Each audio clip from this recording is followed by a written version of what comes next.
If you're finding that you really struggle with foods such as sauerkraut, fermented foods, maybe our tropical fruits such as pineapple, and perhaps you find that eating tomato keeps you up all night, then you may be suffering from something called histamine sensitivity, which is a common issue. I'm going to talk about a little bit how the body breaks down histamines, because you've probably heard of these things called antihistamines, which are medications that help reduce that people use for things such as hay fever, but the body does have natural ways to eliminate that.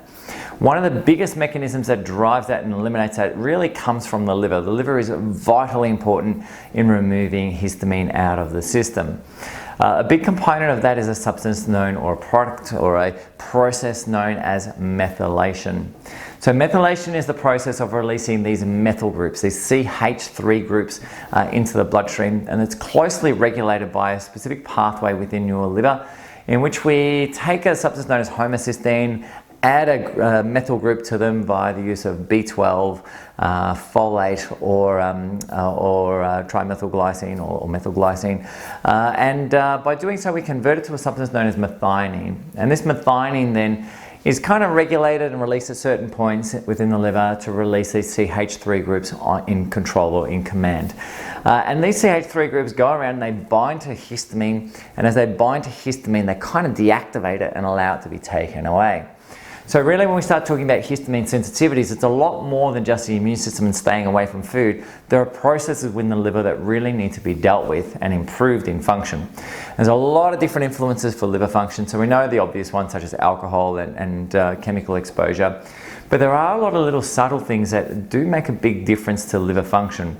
So the top of the list is insulin. So if you're on a high carb, low fat diet, then you really are going to be having problems with insulin release most likely, and this can impede liver function. And it's also been associated with things such as non-alcoholic fatty liver changes as well. So we want to regulate our diet better, get the fat intake up, get these good quality fats in, and drop the carbohydrate level down.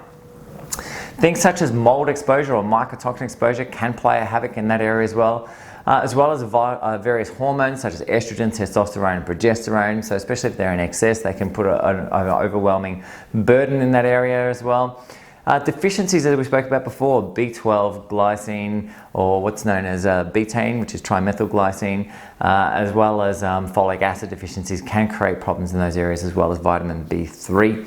A couple other things we need to look at as well in that regard is digestive function. So most importantly, we need our good levels of fiber through the digestion to cause bile to be bound and pulled out of the system as well. So a couple of key things you can look at in that regard in terms of trying to get your liver function up and running again.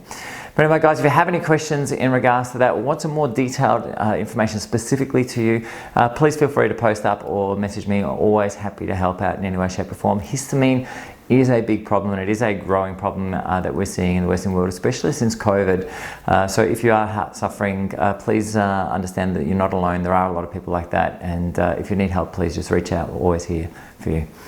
Anyway, for now, I'm Trevor Jakuta from Spinewise. If you have any questions, post them up. Otherwise, I'll catch you in the next bid. Bye for now.